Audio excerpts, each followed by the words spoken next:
Meus queridos, vamos trabalhar?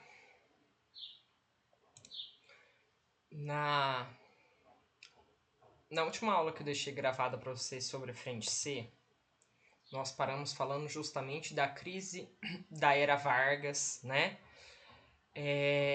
Do fim do mandato dele depois de 15 anos, por conta dos efeitos que a participação do Brasil na Segunda Guerra Mundial causou.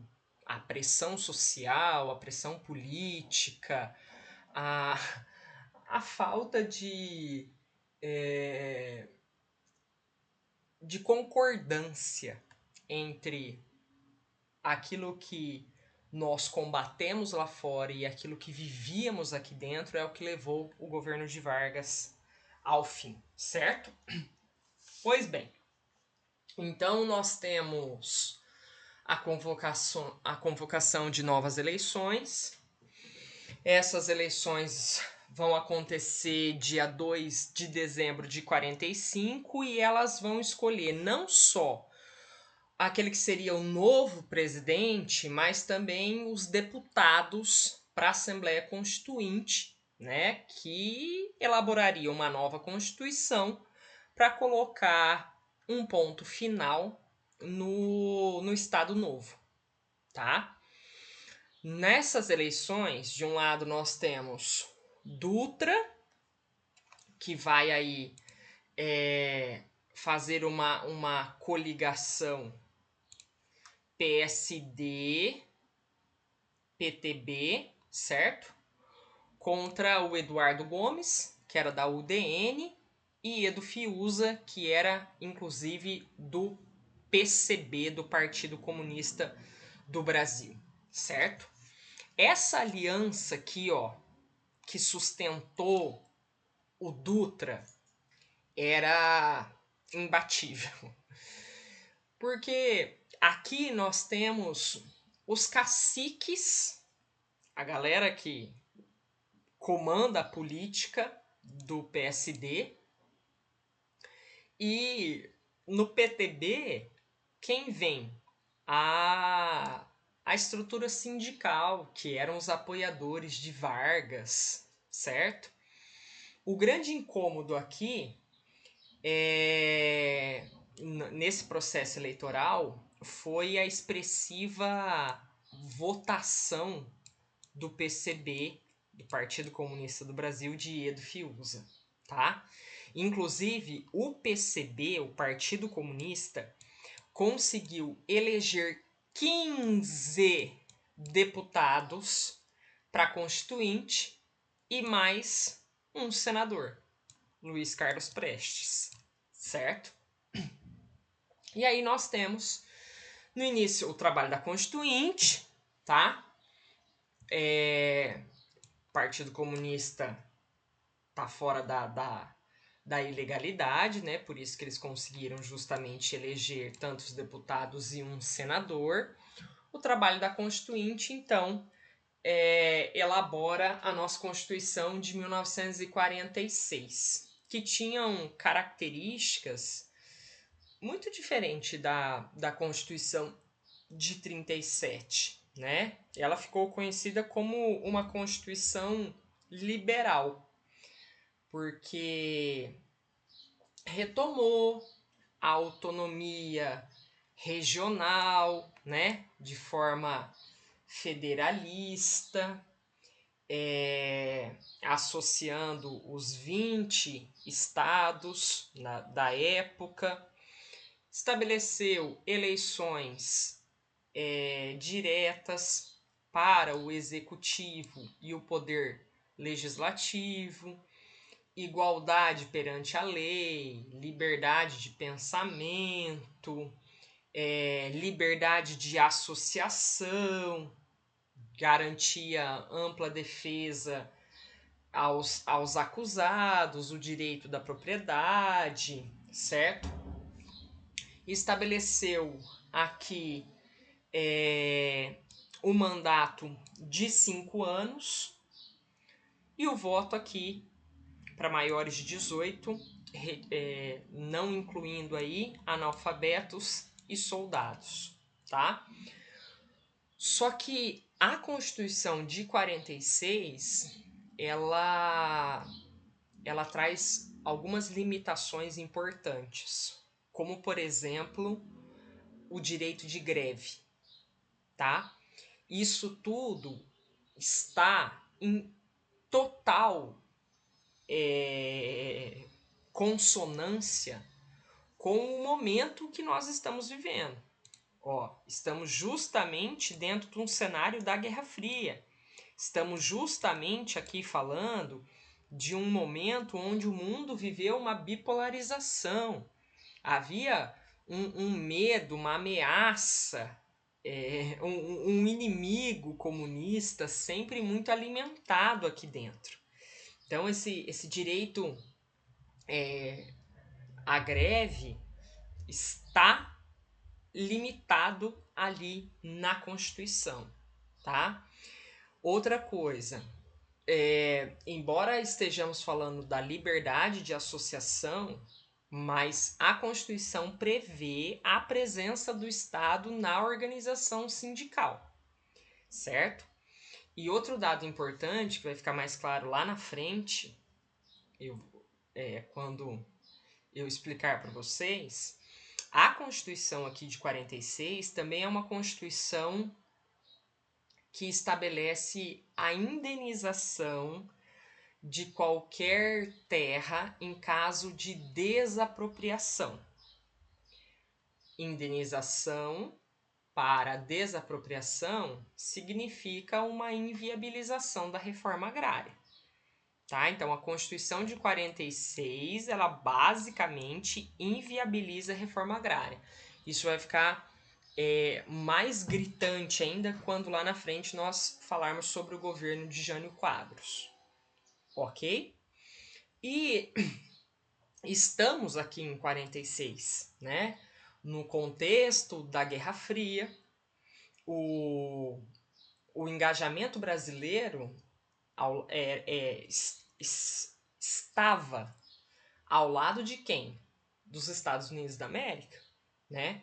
E esse engajamento acabou determinando as principais e mais marcantes características do governo de Dutra.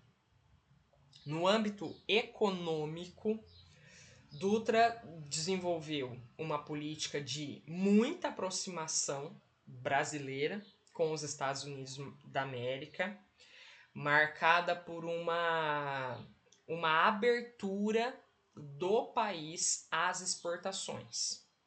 Então, no início, ali em 46, ele até teve uma preocupação em manter uma balança comercial favorável. O que significa isso? Significa exportar mais do que importar, certo? Só que essa medida foi abandonada rapidamente. Ele vai adotar uma prática liberal, abrindo, escancarando as fronteiras brasileiras à economia estadunidense, mesmo com uma forte presença do governo nas decisões econômicas, nos assuntos econômicos, certo? Então, é uma prática liberal meia manca, porque nós sabemos, né, nossa, mas quando a gente fala sobre uma prática liberal, nós estamos justamente falando dessa ausência da intervenção do Estado na economia. Mas aqui no Brasil as coisas acontecem segundo um modismo criado por nós mesmos, né? E o grande problema quando o Brasil aí faz essa associação com os Estados Unidos da América, nós temos um grande problema. E o grande problema foi justamente um mercado brasileiro inundado por produtos estadunidenses. Haviam muitos produtos estadunidenses que entravam no nosso mercado a preços muito mais baixos que os próprios produtos brasileiros, né? Contribuindo, fazendo com que o consumidor optasse muitas vezes pelo produto internacional, né? Deixando de consumir um produto nacional. E toda essa política de abertura que o Brasil fez em relação à economia estadunidense acabou esgotando reservas econômicas que foram acumuladas durante a guerra, né? A importação desses gêneros supérfluos, ao mesmo tempo em que a indústria brasileira sofria os efeitos dessa entrada em grande quantidade de produtos importados, apresentou índices muito piores, índices que nós víamos, por exemplo, antes da era Vargas, tá? E essa mesma aliança com os Estados Unidos acaba levando o Brasil a romper com a União Soviética, tá? Além disso, em 47, o registro do PCB, do Partido Comunista Brasileiro, foi cassado, sob a alegação que não se tratava de um partido brasileiro, mas sim de um representante da União Soviética. Inclusive, o pretexto que eles alegaram foi a declaração de Luiz Carlos Prestes, onde ele disse que ficaria contra o Brasil caso houvesse uma guerra entre o mundo capitalista e o socialista, certo? Mas na verdade a razão real era o incômodo que o crescimento dos comunistas estava causando dentro da sociedade, né?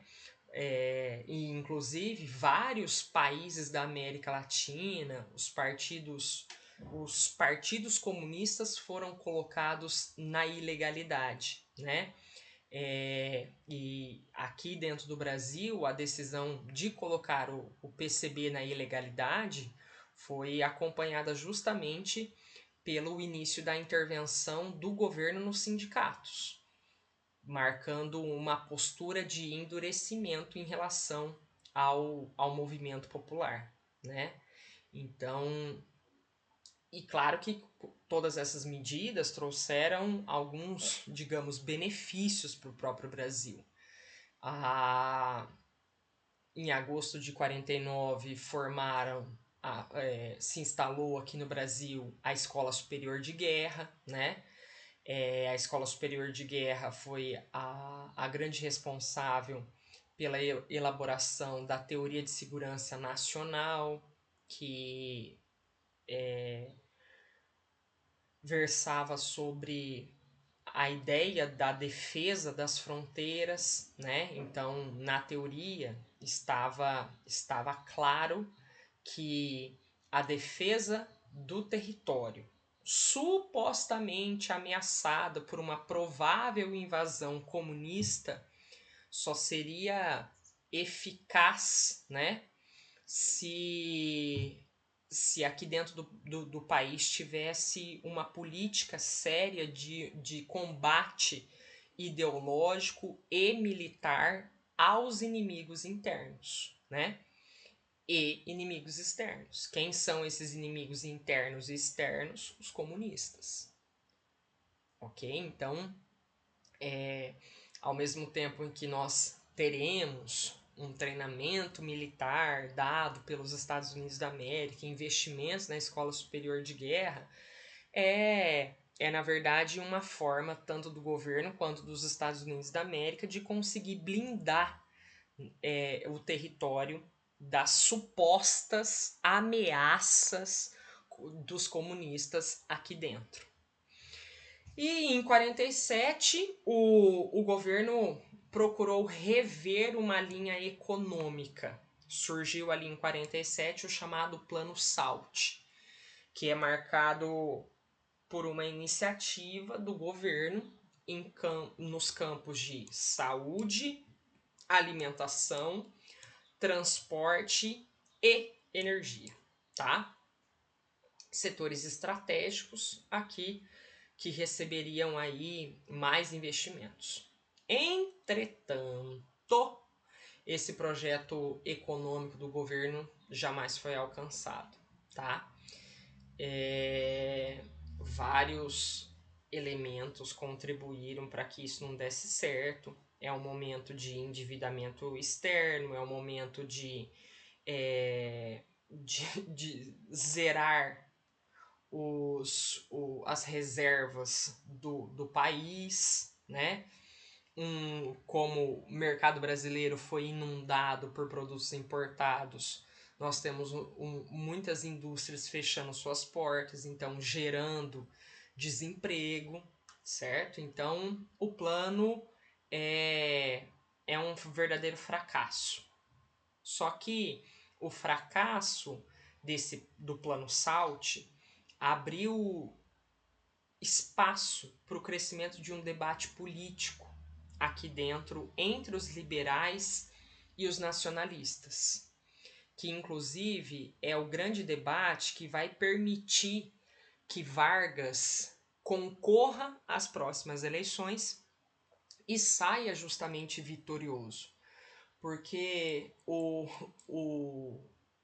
Dutra adotou essas práticas liberais misturada com o intervencionismo. Ciana, mas é tão esquisito ouvir você falar sobre isso. Medidas liberais misturado com intervencionismo. Exatamente, gente. Exatamente isso que temos, né? O Brasil adora criar modismos.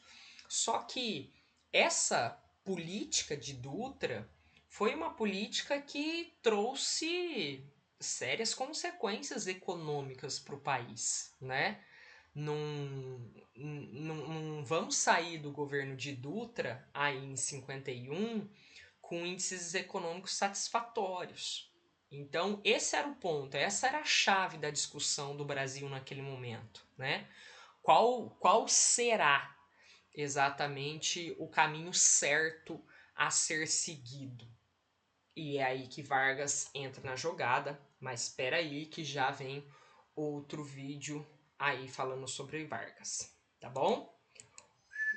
Vou parando aqui.